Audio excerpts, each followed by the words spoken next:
Good evening everyone, myself Pragya. Welcome to a diary entry with Pragya.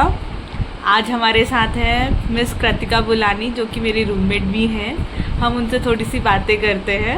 तो चलिए हम मिलते हैं कृतिका बुलानी जी से. हेलो कृतिका, कैसी हैं आप? मैं अच्छी हूँ, आप कैसे हो? मैं बढ़िया. कैसा फील कर रही हैं आप? थका हुआ, क्यों? क्योंकि सूफी नाइट थी ना, तो उसमें हम 4 घंटे तक खड़े रहे थे और डांस कर रहे थे. अच्छा, तो आप हमें अपने बारे में बताएंगी थोड़ा सा? मैं एक फेब्रुअरी बॉर्न इंसान हूँ और एक्वेरियस मेरा ज़ोडिएक साइन है. मेरा फेवरेट कलर पिंक है और मुझे मेरी फेवरेट हॉबी है चेस खेलना. ओके. हाँ, तो अभी आप बताइए हमारे व्यूअर्स को कि आप क्या हैं, मतलब स्टूडेंट हैं, कौन से ईयर में? Second year MBA student. तो आपको कैसा लग रहा है सेकेंड ईयर पढ़कर? मतलब अच्छा है. पैथो तो मुझे अच्छा लगता है, लेकिन फार्मा और माइक्रो मुझसे याद नहीं होता. तो लेकिन पैथो सबसे प्यारा सब्जेक्ट है सेकेंड ईयर का मेरे अकॉर्डिंग. ओके. और फर्स्ट ईयर के सब्जेक्ट्स कैसे थे? फर्स्ट ईयर में सबसे कम एफर्ट्स बायोकेमिस्ट्री में लगाए थे, उसमें सबसे ज़्यादा मार्क्स मिले. और फिजियो और सबसे ज़्यादा एफर्ट्स एनाट में लगाए थे, पर हाँ उसमें इतने मार्क्स नहीं मिले जितने एक्सपेक्टेड थे. और फिजियो भी अच्छा है, पर उसमें मुझे ज़्यादा एक्सपेक्टेशंस थी. हाँ. और अकॉर्डिंगली बहुत कम है उसके एक्सपेक्टेशंस के अकॉर्डिंग. ओके. तो आपको डॉक्टर, आप मतलब डॉक्टर क्यों बनना था आपको डॉक्टर? ऐसा हुआ था कि ना मैं एक दिन रैंडमली सेकेंड क्लास में थी और मेरे घर पे लाइक जीजू आए थे और वो बोल रहे थे कि आगे चल के डॉक्टर्स का स्कोप बहुत ज़्यादा है. तो मेरे पापा ने बोला कि ठीक है, तू भी बड़ी होकर डॉक्टर बनना. तो मैंने बोला ठीक है, मैं भी बड़ी होकर डॉक्टर बन दूँगी. फिर मैं ऐसे फिर जब 10th में चूज़ करने का मौका आया तो मेरे को कुछ पता ही नहीं था कि मेरे को क्या लेना है. तो मैं सोचा चलो PCB ले लेते हैं. तो चलो PCB ले लेते और हमने नीट दिया और हो गया. हाँ. फिर जब नीट का रिजल्ट आया, नीट से पहले आपको थोड़ा डर लग रहा था क्योंकि अभी करेंटली में अभी 25 बैच का नीट का एग्ज़ाम होने वाला है मई में. तो आप कैसा फील कर रही है? मतलब जब मेरा 23 ईयर जो था मेरा ड्रॉप ईयर था. हाँ. तो उसमें एक ज़्यादा प्रेशर होता है ना कि इस साल निकालना ही पड़ेगा, नहीं तो रिलेटिव्स क्या कहेंगे, नहीं तो मेरी चाची क्या कहेंगी, ये वो. तो उस टाइम में मैंने सोचा था कि अच्छे से पढ़ाई करूँगी लास्ट 1 महीने में. और पूरा जो भी ऐसा था ना कि वो मोटिवेशन चलता है 16 आवर स्टडी शेड्यूल जो अपन यूट्यूब पे देखते हैं. और मैंने पूरा मतलब उसको एकदम कट टू कट तो फॉलो नहीं करा, पर हाँ ऐसा था. और अगर मैं थोड़ा सा भी मोबाइल देख लेती थी या आधे घंटे भी चला लेती थी तो मेरे को बहुत रिग्रेट होता था कि मैंने क्यों अपना टाइम वेस्ट करा. इस समय इतने सारे MCQs भी सॉल्व कर सकती थी, बायो के MCQs कर सकती थी.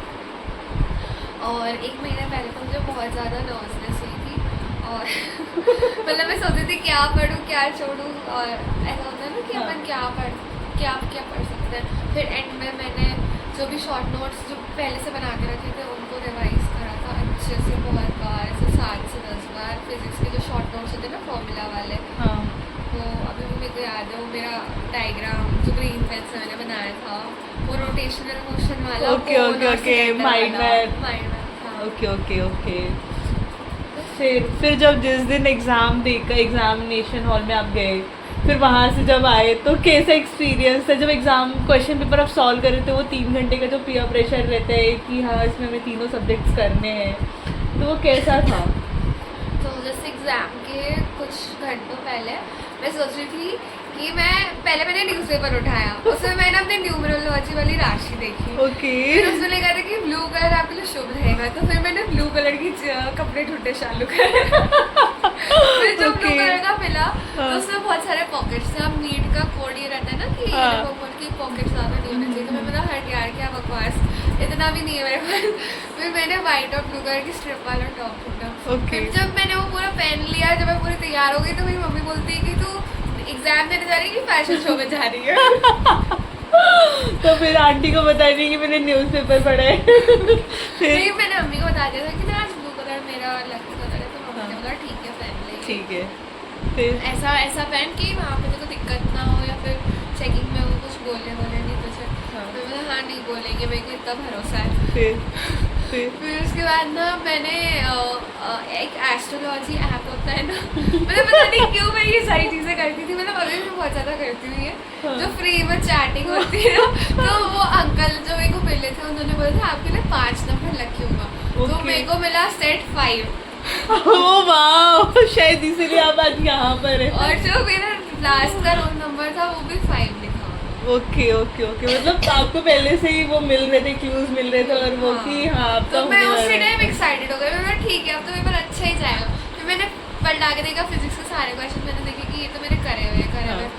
पर एंड में फिर मेरे को रियलाइज हुआ कि नहीं, अपन को इतना भी ओवर एक्साइटेड नहीं होना चाहिए, इतना भी क्योंकि सिली मिस्टेक्स हो Silly जाती है, mistakes हो जाती है। हाँ हाँ हाँ। ऐसा भी नहीं सोचना चाहिए कि हाँ ये तो मेरे को आता है, ये तो मैंने करा हुआ है। फिर अपन उन्हीं क्वेश्चन में सबसे ज़्यादा गलतियाँ करते हैं, जिससे बहुत ही बकवास से क्वेश्चन जो EM वेव्स वाले हाँ होते हैं हाँ ना, हाँ हाँ। वो वाले तो- क्वेश्चन भी गलत हो जाता है।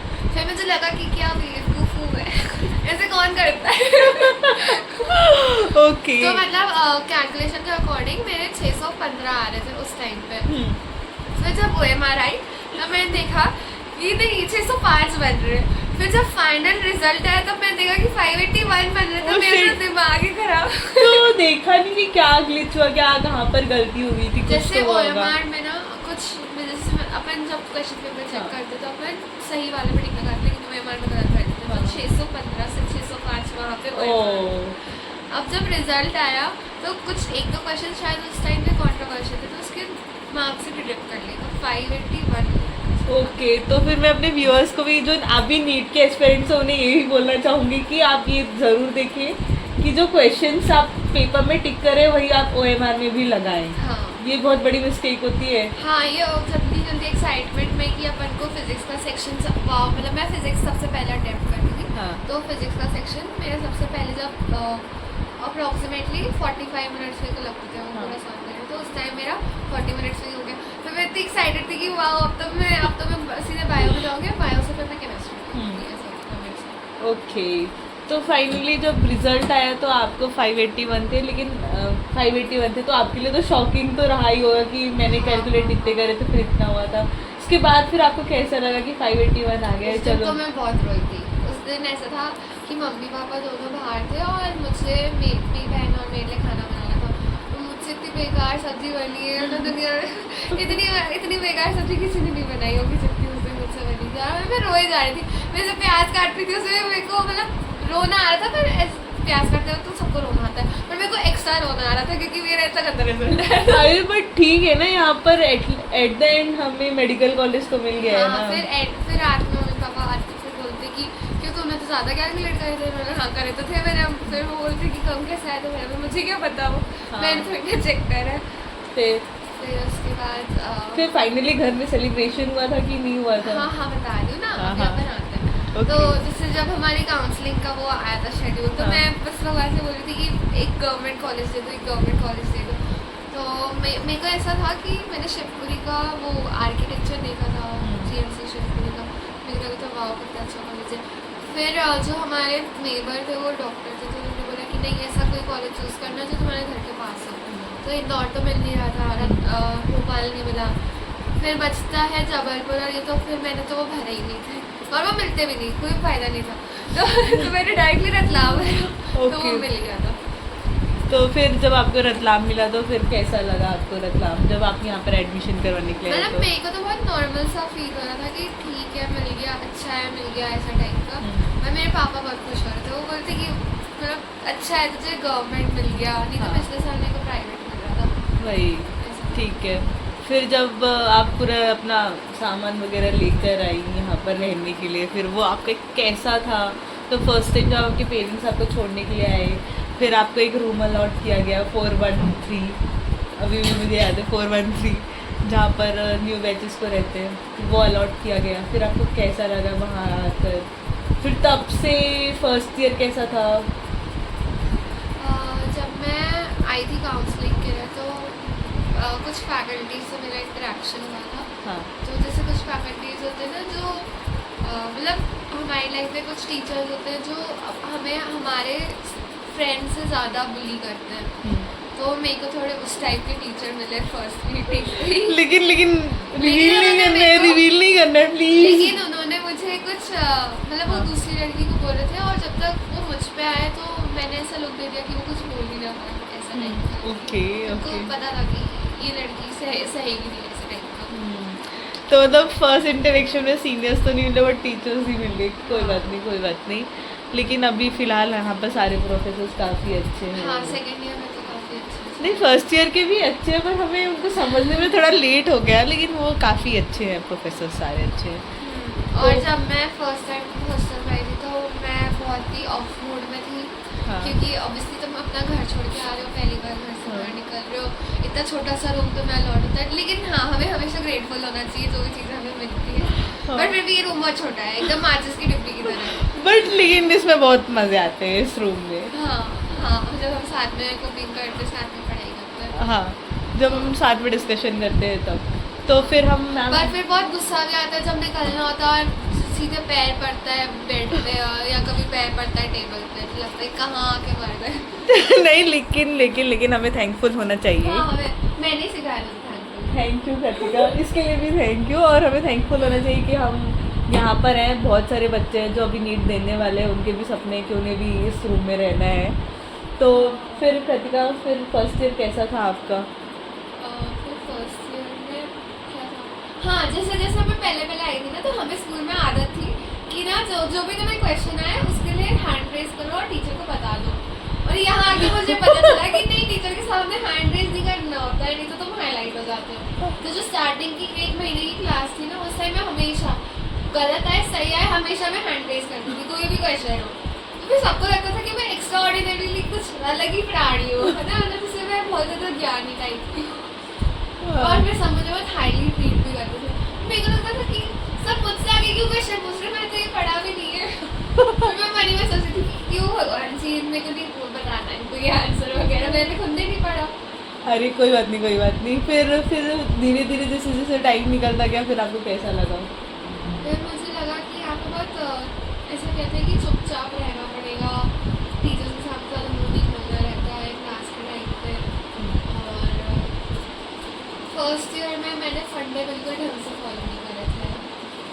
मतलब मैं ना ही ढंग से दुपट्टा लगाती थी, ना ही मुझे अभी तक सेफ्टी पिन लगाने नहीं आई है। वो भी मैं इसी से लगवाती हूँ। ओके। और मतलब ऐसे बारीकी वाले काम मुझसे नहीं होते, लेकिन फिर भी मुझे सर्जन बनना है। मतलब आयरन ही देख लो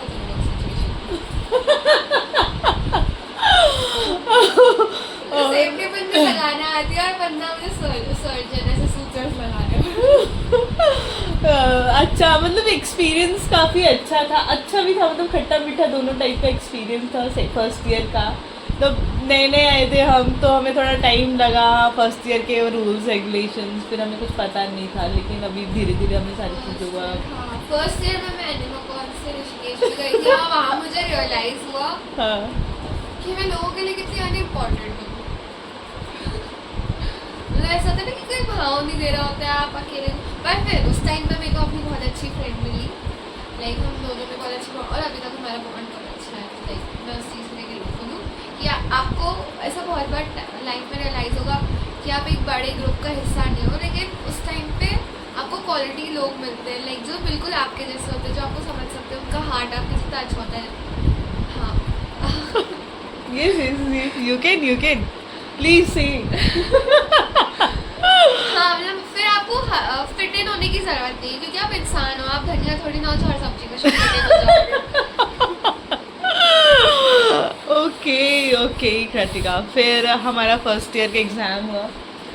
फर्स्ट ईयर का एग्ज़ाम हुआ और मेरे मार्क्स थे, छोड़ो मेरे मार्क्स, मतलब ऐसा था कि 598, मतलब मैं मानती हूँ उसको, मैं 600 की लाइन पे। ओके मैं ऐसा मानती हूँ। ठीक है फिर तो फर्स्ट ईयर का रिजल्ट कंपैरेटिवली अच्छा था, बस मेरे मतलब थ्योरी के मार्क्स बहुत अच्छे थे और प्रैक्टिकल मार्क्स बहुत कम थे। तो मेरे को लगा कि मुझे स्टार्टिंग से ही टीचर्स को प्रूव करना चाहिए था कि नहीं, मैं डम नहीं हूँ, मेरे को आता है। पर मेरा ये कहना है कि हमें किसी और को क्यों ही प्रूव करना है, क्योंकि हमें मार्क्स चाहिए प्रैक्टिकल में। प्रैक्टिकल में मार्क्स चाहिए, लेकिन आप जब यहाँ पर पढ़ेंगे, आप वहाँ पर बोलेंगे, तो ऑलरेडी आप टीचर्स की नज़र में तो रहेंगे ही ना। प्रूफ क्यों करने हैं हमें? अरे यार, तो छोड़ो, आगे बढ़ो। ठीक है। तो फिर आप फाइनली सेकेंड ईयर में आ चुकी हैं, सेकेंड ईयर MBBS स्टूडेंट हैं आप। तो कैसा लग रहा है आपको, मतलब कैसा उस टाइम कैसा फील होता जब न्यू सब्जेक्ट्स आए थे, माइक्रोबायोलॉजी, पैथोलॉजी एंड फार्माकोलॉजी? उस टाइम मैंने सोचा था सेकंड ईयर में, मतलब जो पहला महीना था एकदम जोश था कि अब तो मैं पढ़ के रहूँगी, अब तो मैं टॉप करूँगी, अब तो मैं पढ़ के रहूँगी। फिर साथ में हमें पोस्टिंग्स भी जाना पड़ता है डिफरेंट उसमें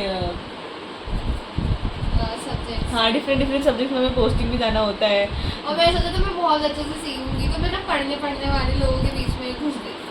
मतलब मैं पहले भी पढ़ने वाले लोगों के बीच में थी, पर इस बार मैं थोड़े जेन्युइन पढ़ने वाले लोगों के बीच में आई, जो बताते हैं एक्चुअली कि वो लोग क्या करते हैं। फिर वहाँ जैसे कि आपकी रूममेट प्रज्ञा तिवारी।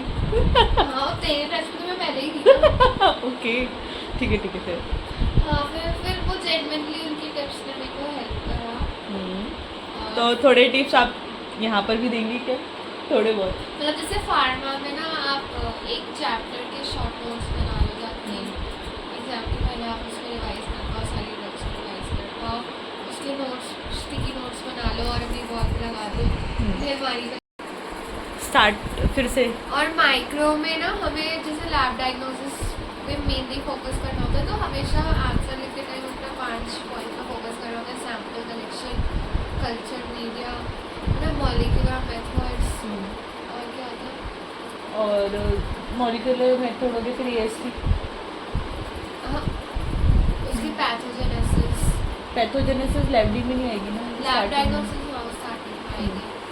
मतलब बेसिकली माइक्रो में ऐसा रहता है कि आपको पहले बताना पड़ता है कि सपोज अगर बैक्टीरियल इन्फेक्शन है तो बैक्टीरियल इन्फेक्शन में आप उस बैक्टीरिया के बारे में बताइए कि वो किस फैमिली से बिलोंग करता है, फिर उसकी क्लासिफिकेशन, और अगर उसके एंटीजन से कोई इन्फेक्शन हो रहा है तो टाइप्स ऑफ एंटीजन, उसकी क्लासिफिकेशन, फिर उनके बीच में डिफरेंसेस, वो क्लासिफिकेशन के बीच में डिफरेंसेस, फिर उसमें आ जाता है कि हमारे पैथोजेनेसिस, देन पैथोजेनेसिस के बाद में क्लिनिकल मैनिफेस्टेशन की पैथोजेनेसिस होगी, उसके बाद में क्लिनिकल मैनिफेस्टेशन कितना आ रहा है, फिर वो कौन सी कंडीशंस होती है कि हाँ ये डिजीज़ होगी, तो वो कंडीशंस आती है, फिर हमें लास्ट में lab diagnosis, then treatment, then अगर वो फैक्टर्स हैं, प्रिवेंटिव फैक्टर्स हैं, तो वो हमें करना पड़ता है, और यही है पूरी माइक्रो।